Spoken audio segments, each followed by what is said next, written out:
Hello, this is Lone Accord. I'm going to share with you my idea for creating a measuring tool to quickly gain the 10-20 measuring spots on the head. So what I do is I cut a cord. This is paracord. I usually want to burn the ends, so I have a little torch, but you can use just a lighter or something like that and just melt it down so it's got a good edge to it. And then what I do is I find out the measurement of someone's head. For example, my head is, well, it's kind of big. It's 38 centimeters long, so I think you can kind of see that. And I put that out there like this, and then I just measure,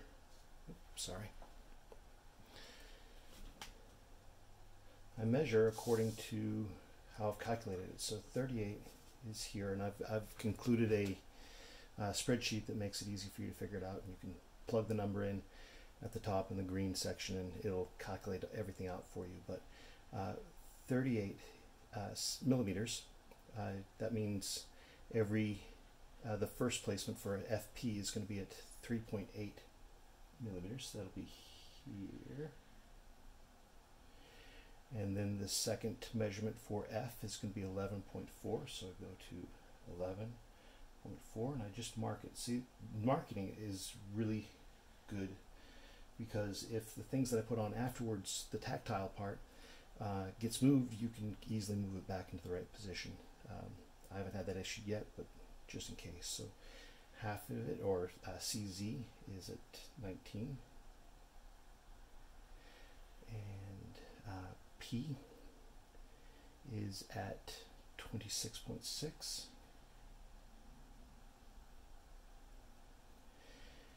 And O would be at 34.2.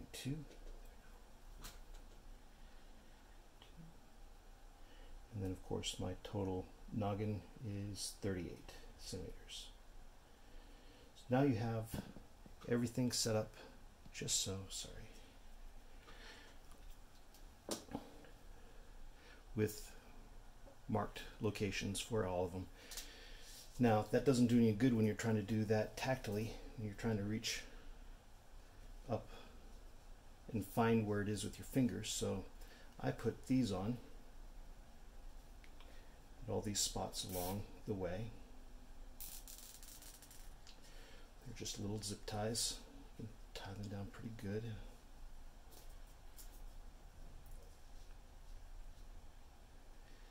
And I just put them on. I got all creative and I did different colors with the one that I'm using for my son, who I'm training somebody to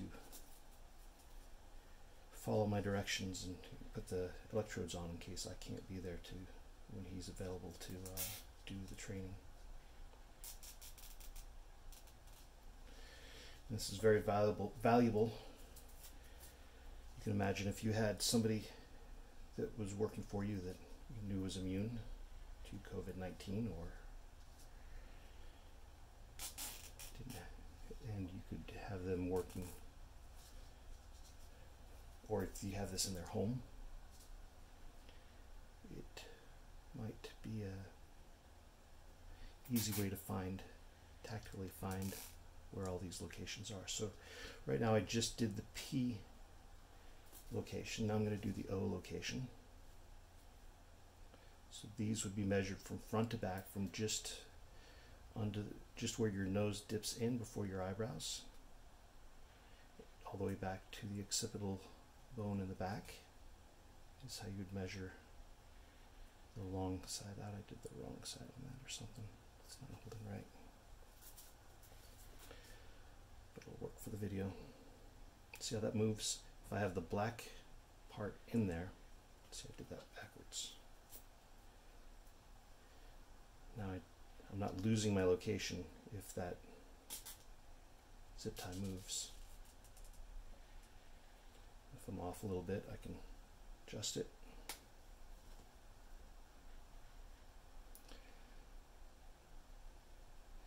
So you're not going to give somebody this with all these things hanging off, so I get a scissor.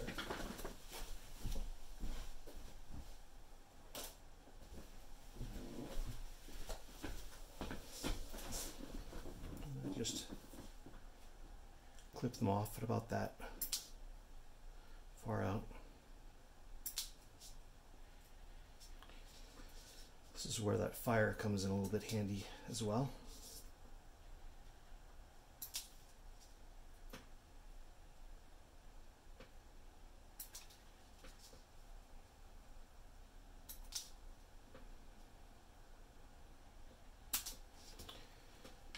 Because these edges are a little bit sharp, so I go and I just quickly touch them with a flame, and they are good to go. See, I didn't even burn myself. Pretty good. So I just do that to all of them, and then you can use it on your head and just put that right in the crux of your nose, and then you have where FP would go. And so what I tell people is just, that's how high it is. Now just go out a bit to the side, and just so you're right over your eyeball, and that's where FP1 or FP2 would be. And then I go up to F. I'm probably not going to have anybody use this one, so you could actually not even include that one if you wanted. But then you have CZ, which some people use as a reference point, and then you have PZ. Again, you can have them come out till you're just going over the edge of the head, and then you have a real good parietal lobe measurement. What's neat is with, you can double check your measurements, so they just about line up, so I did a pretty good job.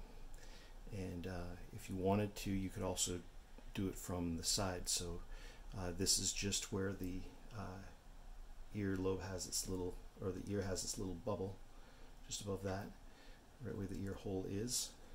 And then you have T3 and T4, C3 and C4, and CZ, and vice versa on the other side. So it's a way that you can kind of get the person, make sure they're in the center or wherever.